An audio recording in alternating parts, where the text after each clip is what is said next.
Cinema চালু করার সাথে যেরকম উপরে এবং নিচে কালো বার থাকে, স্টাক বার, সেরকম ভাবে আজকে এডিট করে দেখাবো। আপনি লেয়ারে চাপ দিয়ে ব্যাকগ্রাউন্ড নিয়ে নেবেন, একটা কালো কালারের ব্যাকগ্রাউন্ড। আমি কালো কালারের একটা ব্যাকগ্রাউন্ড নিয়ে নিলাম। দেখবেন ভিডিওতে কিরকম একটা জগা খিচুড়ি হয়ে আছে, দেখুন। মানে ফোনের ভিডিও রেকর্ড, নেটওয়ার্কের, চার্জিংয়ের সব কিছু দেখা যাচ্ছে। এটা আমি স্ক্রিন রেকর্ড করেছি, এটাকে আজকে লুকিং দেবো সিনেমার মতো। দেখুন এরকম উপরে কালো একটা পর্দার সিস্টেম আমি আমার ইচ্ছা মতো দিয়ে দিলাম। আপনি ইচ্ছা মতো দিয়ে উপরে দেবেন, নিচে দেবেন, দেওয়ার পর নিজের ইচ্ছা মতো ডিজাইন করবেন, বিভিন্ন কালার দিতে পারবেন। দেওয়ার পর ওইটা লেয়ারে চাপ দেওয়ার পর এটাকে ধরে ভিডিওর একদম শেষ মাথা পর্যন্ত আপনি দিয়ে দেবেন।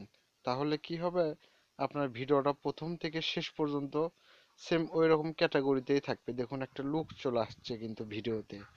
এরকম আপনি উপরে দেবেন, নিচে দেবেন এবং ভিডিওর শেষ মাথা পর্যন্ত একদম দিয়ে দেবেন। উপরে একটা দেবেন আর নিচে একটা দেবেন, তাহলেই কিন্তু এটা হয়ে যায় আর কি।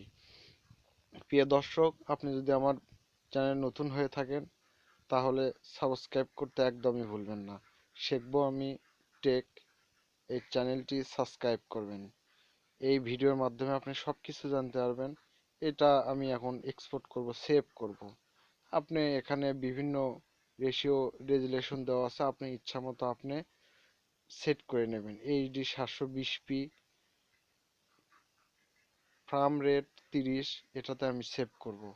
এক্সপোর্টে টাচ করে দিলেই দেখুন সেভ হচ্ছে আর কি।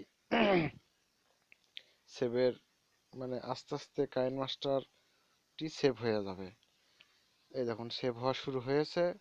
আপনি যদি আমার চ্যানেল নতুন হয়ে থাকে তবে অবশ্যই সাবস্ক্রাইব করতে একদম ভুলবেন না। A to Z আপনাদেরকে শেখাবো। ধন্যবাদ সকলকে, সকল ইউটিউবার ভিউয়ার্সদের।